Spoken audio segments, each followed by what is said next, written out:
Miss Travis here. Welcome to Peace, Love, Learn. Join me for today's read aloud. Today's book is Don't Feed the Worry Bug by Andi Green. Have you ever felt worried? We all do sometimes. In today's book, we meet Wince. He's a cute and unusual creature who has lots of worries. Will he learn to manage his worries? Let's read to find out. On a bench in a park on a bright sunny day, Wince, the monster of worry, let time slip away. He looked at the clock. It was 2:15 when Wince started to think about all he must do. He had homework and laundry. He needed clean pants. He must bake some cookies for the worry-woo dance. Then Wince started to wonder. Did he leave the light on? Was his backside too poofy? Where had all his friends gone?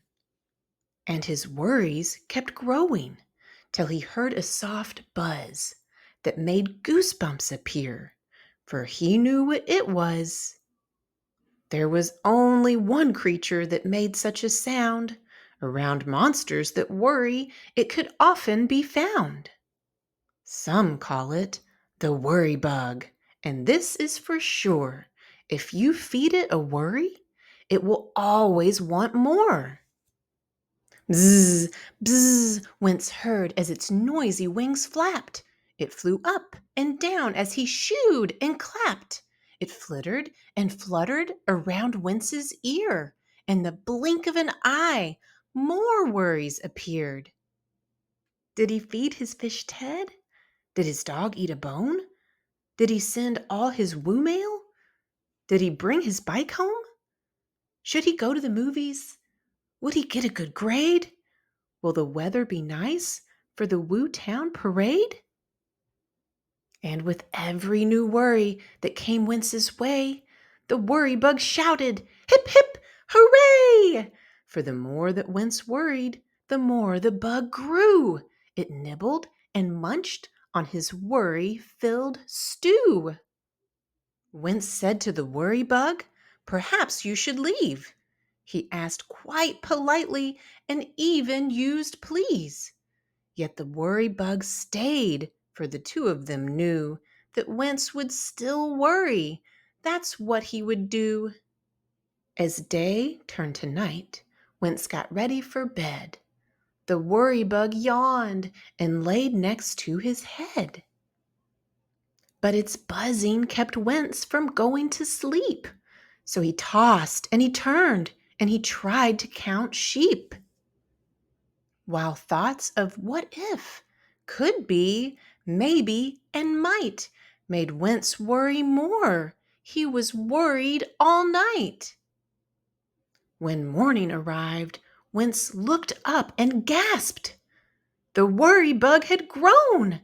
It happened so fast.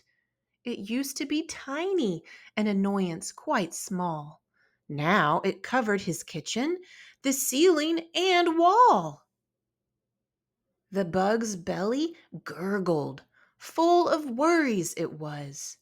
No longer could Wince sweep it under the rug. Its buzzing went on, and Wince started to fret about all the things that hadn't happened just yet. No cookies were baked. The laundry had piled. Wince hadn't done homework in such a long while. "Enough!" Wince exclaimed. "There must be a way to get rid of a worry bug. It can no longer stay." So Wince went to the library to read and take notes about catapults, cranes, wagons, and goats. He plotted and mapped out a worry bug graph, then called in the experts, the worry bug staff. Together they studied this big growing beast and built a bug net out of Wince's bed sheets. They were having such fun, Wince was worried no more, and soon he was baking and doing his chores. But just when Wince thought his work was complete, The worry bug buzzed. "I need something to eat." Wince looked at the bug. It was once again small, for while Wince had been busy, he hadn't worried at all. "You ignored me all day," the tiny bug said, "and you haven't been worried, so I haven't been fed." Then the bug stomped its feet and bzzz all the more. Wince took a firm stand and showed it the door. "I've got things to do. I must work. I must play. I'm not going to worry. So go on your way." Bzzz, zzz, Wince heard as the bug flew about, still trying to make one last worry come out. It flittered and fluttered around Wince's ear, yet Wince wouldn't give in, and it soon disappeared. Wince knew very well that this wasn't the end. The bug might be back if he worried again. But Wince would be ready, should he hear that bzzz, bzzz, to say no to the worry bug, simply because Wince had learned that his worries got bigger each day when he allowed the worry bug to nibble away. So to all of you worriers, Wince wants you to know, don't feed the worry bug, or your worries will grow. The end. I hope that this read aloud helped you to shrink your own worry bug.